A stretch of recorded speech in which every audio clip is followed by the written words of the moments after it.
अस्सलाम वालेकुम दोस्तों, HR फॉर यू में एक बार फिर से आप सभी का स्वागत है। कैसे हैं आप लोग? पढ़ाई आप लोग मन लगा करके कर रहे हैं। और सबसे पहले अगर आप चैनल पर नए हो तो चैनल को सब्सक्राइब कर लो। सब्सक्राइब न करने से आपका कोई फ़ायदा है तो नहीं, और सब्सक्राइब कर देते हो तो हमारा फ़ायदा हो जाता है और आपका भी फ़ायदा होता है। तो चलिए हम चैप्टर की तरफ शुरू करते हैं। सबसे पहले ये बात बता दें आपको कि आपका 10th का सिलेबस पूरा कंप्लीट हो चुका है उर्दू का। अब मैं हर चैप्टर का क्वेश्चन आंसर करने जा रहा हूँ। अगर लास्ट वीडियो में मैंने आपको फर्स्ट और सेकेंड चैप्टर का जो है objective subjective 5 number 2 number 3 number सारा क्लियर कर दिया है।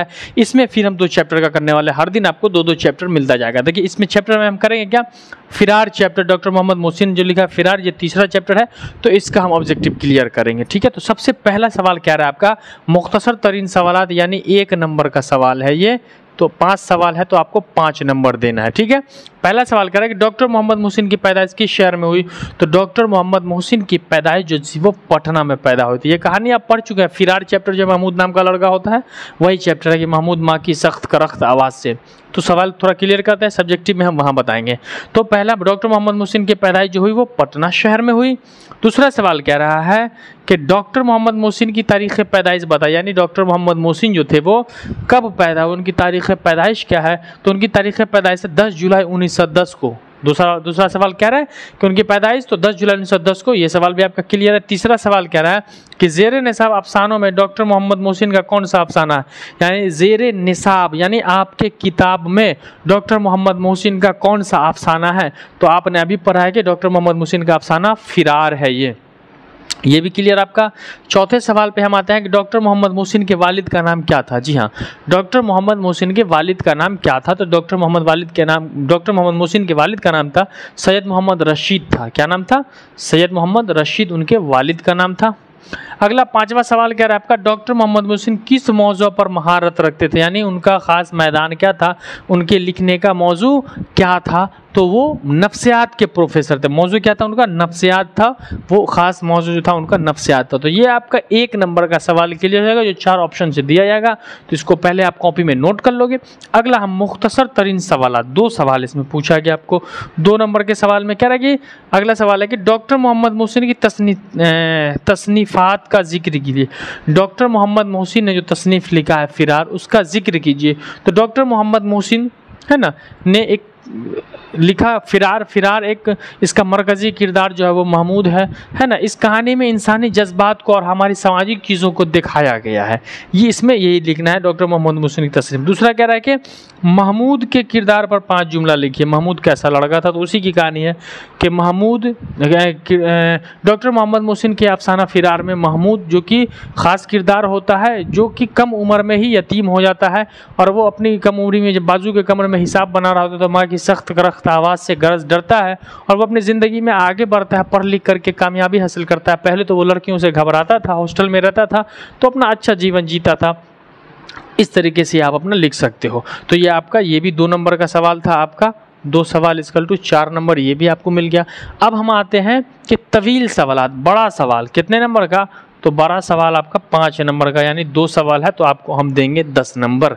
तो फिर हम सवाल पढ़ते हैं कि डॉक्टर मोहम्मद मोहसिन के अफसाना निगारी पर एक मजमून लिखे। देखिए डॉक्टर मोहम्मद मोहसिन जो कहा था कि सुहेल अजीमाबादी के बाद बिहार में उर्दू के अफसाना निगारों में डॉक्टर मोहम्मद मोहसिन का नाम बहुत बड़ा आता है। डॉक्टर मोहम्मद मोहसिन ने जो इसमें लिखा है, उनकी एक किताब है अनोखी मुस्कुराहट। अनोखी मुस्कुराहट एक्चुअल में वो जो थे नफ्सियात के प्रोफेसर थे, लेकिन नफ्सियात के साथ उन्होंने अफसाना निगारी भी की और बहुत सारी चीज़ें की हैं। इसमें जो अनोखी मुस्कुराहट उनका चैप्टर है, किताब है अनोखी मुस्कुराहट में एक जो है ना वो जमनी लड़की की कहानी जिसका बाप गोरकन होता है ना, उसमें कहानी जो बताया गया अनोखी मुस्कुराहट क्यों बताया वो मैं बता रहा आपको कि जमनी लड़की की कहानी जिसका बाप गोरकन होता है, जो कब्र खोदने का काम करता है और उसी से अपनी रोजी रोटी चलाता है और अपने बच्चों को पालता है।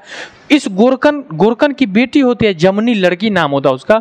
वो जमनी क्या कहते हैं, उसको मुस्कुराने की आदत होती है और वो देखते हैं कि मेरा बाप कब्र खोद करके तो अच्छा खासा कमा रहा है रकम, ये क्या करती है कि मुस्कुराती है और जिसको भी देखती है तो मुस्कुरा करके इसके अंदर एक अजीब सा वहशनात मतलब कि एक लम्हा तैयार होता है, तो दूसरों को देख करके मुस्कुराती है और ये मुस्कुराने की आदत उसमें इतनी हो जाती है कि किसी को भी देख करके वो मुस्कुरा देती है। और ये आलम तब होता है जब एक दिन किसी आदमी की मौत हो जाती है, वहाँ पर भी देखते हैं लोग कि इसकी मुस्कुराहट ऐसे ही हो रहा है। फिर उसकी शादी होती है, शादी करके जब घर आते हैं देख रहे कि लोग ऐसे ही मुस्कुराए, तो लोगों को लगता है इस पर चुड़ैल का या डायन का साया आ गया है, ये पागल उगल हो गया। और लोग जो थे ये उसकी गुत्थी को सुलझाने के लिए काफ़ी परेशान थे। इसीलिए इस चैप्टर का नाम जो है आपको अनोखी मुस्कुराहट दिया गया। सैयद मोहम्मद मोहसिन ने क्या दिया उसको, अनोखी मुस्कुराहट दिया। तो ये चैप्टर भी आपका क्लियर हो गया। अगला है आपका अफसाना, मतलब ये सवाल आपका डॉक्टर मोहम्मद अफसाना निगारी पे ये लिख दीजिए गुत्थी के इसमें गोरकन लड़की के बारे में। अगला आपका अफसाना फिरार का मरकजी ख्याल बयान करें। देखिए अफसाना फिरार जो है डॉक्टर मोहम्मद मोहसिन का लिखा हुआ, इसका मरकजी किरदार महमूद है। महमूद जो होता है एक दुबला पतला सा एक लड़का होता है जो कि अपने घर में बचपन से अपने इसके बाप मतलब कि महमूद के बाप जो होते हैं वो एक नेक दिल और संजीदा मिजाज के आदमी होते हैं, और इनकी माँ जो होती है उलझी हुई पागल टाइप की औरत होती है, बहुत बददिमाग टाइप की होती है। महमूद बचपन से अपने घर में माँ बाप के झगड़े को देखता आ रहा था। इसके धीरे धीरे ये देखता था कि इसकी माँ जो थी इसके बाप को कुछ ज़्यादा ही डांटती थी, डबारती थी, जो ज़बान में आता था बोल देती, मतलब बेतकल्लुफ़ाना अल्फाज इस्तेमाल करती थी, बिना झिझके हुए वो इसके बाप को बोल देती थी।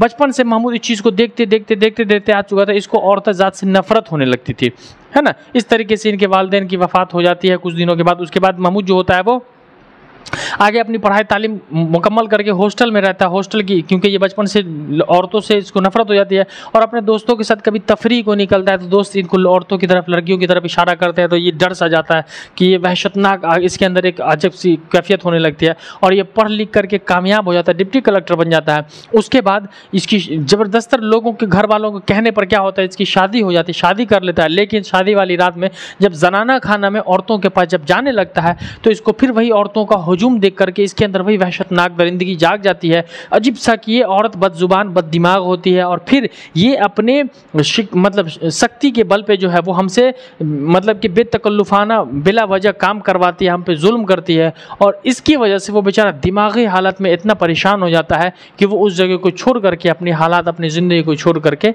वापस आ जाता है। ये 5 नंबर का सवाल था। अफसाना की फिरार मरकजी किरदार है, अफसाना फिरार का मरकजी किरदार बयान कर, तो मरकजी महमूद था, इसके बारे में हो गया। अब हम पढ़ाएंगे आपको अगला चैप्टर आपका जो है वो कटी हुई शाख के बारे में। पहला सवाल पढ़ते हैं, निगार अजीम का असल नाम क्या था। तो ये क्योंकि निगार अजीम ने ही लिखा है आशियाना, तो निगार अजीम का असल नाम मलका महर निगार था। क्या था? मलकाए महर निगार। दूसरा सवाल हम पढ़ेंगे, निगार अजीम ने किस किस मौजू में एमए किया। तो निगार अजीम ने उर्दू ड्राइंग और पेंटिंग में, किसमें? उर्दू ड्राइंग और पेंटिंग के मौजू में एमए किया। तीसरा सवाल आपका है कि निगार अजीम के अव्वलिन अफसाने मजमूए का नाम क्या था। तो निगार अजीम के अव्वलिन अफसानवी मजमूए का नाम था अक्स, जो कि 1999 में शाया हुआ। कब? 1990 में। इनके पहले अफसाने का नाम है अक्स, जो कि 1990 में शाया हुआ। चौथा सवाल आपका है कि निगार अजीम का मजमूआ गहन कब शाया हुआ। निगार अजीम ने एक और मजमूआ लिखा जिसका नाम था गहन, तो गहन कब शाया हुआ। तो ये 1999 में मजमूआ गहन जो था निगार अजीम मलका महर निगार निगार अजीम का, वो 1999 में शाया हुआ। पांचवा सवाल है आपका कि निगार अजीम के सफ़रनामे का क्या नाम था। पांचवा सवाल क्या है? निगार अजीम के सफ़रनामे का क्या नाम है। तो उनके सफ़रनामे का नाम है गिरदो आवारगी। निगार अजीम के सफ़रनामे का नाम गिरदो आवारगी। तो ये 5 सवाल जो कि आपका 1 नंबर का था, तो वो आपका 5 नंबर का सवाल क्लियर।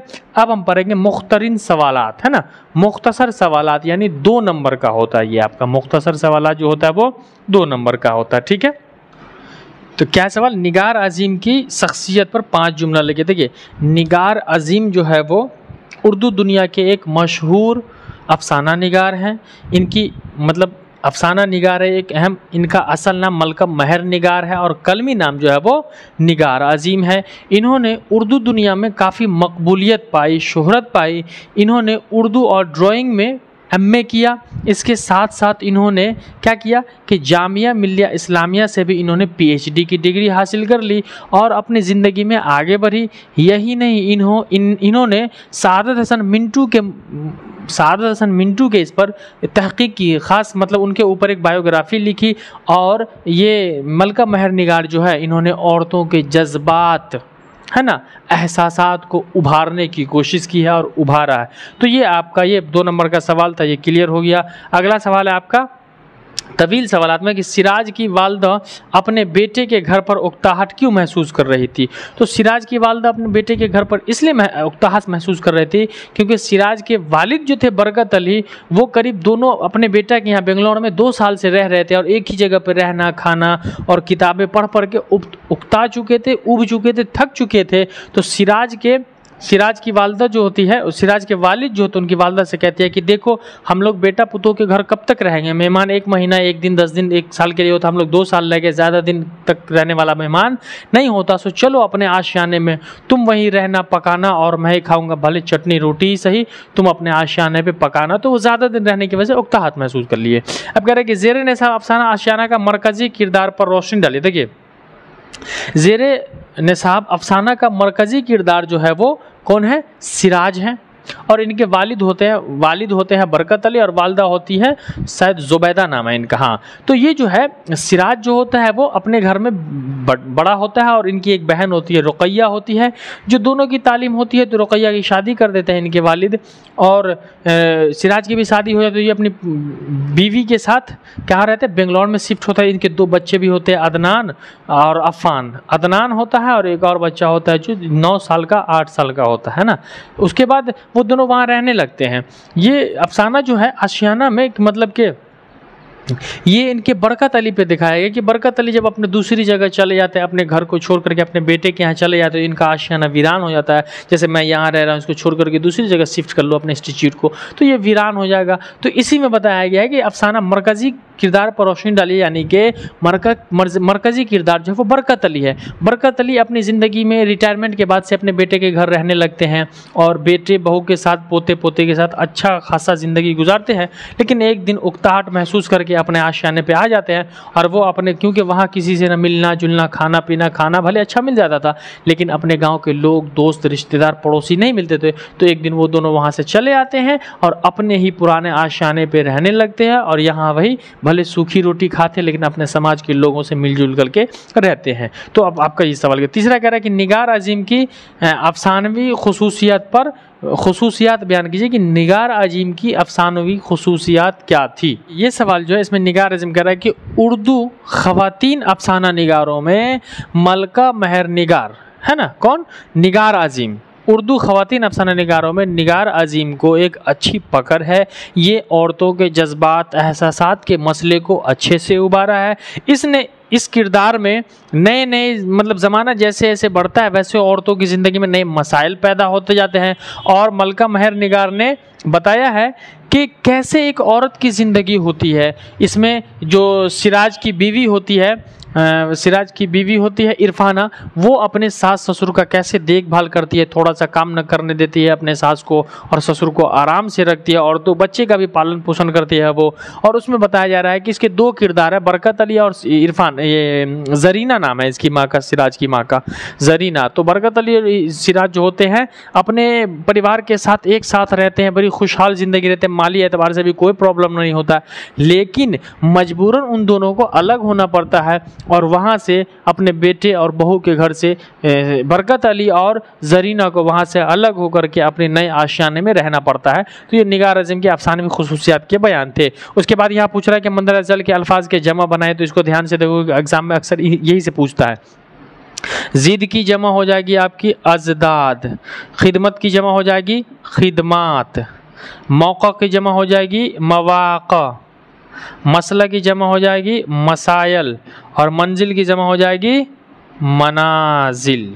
ये क्लियर आपका। ज़िद की जमा अज़दाद, खिदमत खिदमात, मौका मवाक़ा, मसला मसाइल और उसके बाद मंजिल की जमा हो जाएगी मनाजिल। तो ये भी आपका चैप्टर 10 आशियाना 4 चैप्टर, इसमें 2 चैप्टर, पीछे 2 चैप्टर आपका क्लियर हो चुका है। इसके बावजूद अगर आपको किसी क्वेश्चन में कोई प्रॉब्लम है तो कमेंट बॉक्स में ज़रूर पूछें और इसको सही से पढ़ें, नोट बना करके पढ़ें, एग्जाम में इसी से पूछेगा। गेस में बहुत सारा भंडार दिया होता है, यहाँ से आप पढ़ें और चैनल को सब्सक्राइब जरूर कर ले। और नए हैं तो जल्दी से कर लो आप, क्योंकि आपका और क्लास छूट गया है तो आप पीछे का वीडियो देख लो और अपने दोस्तों को शेयर करो। मिलते हैं अगले क्लास में, तब तक के लिए जय हिंद, वंदे मातरम।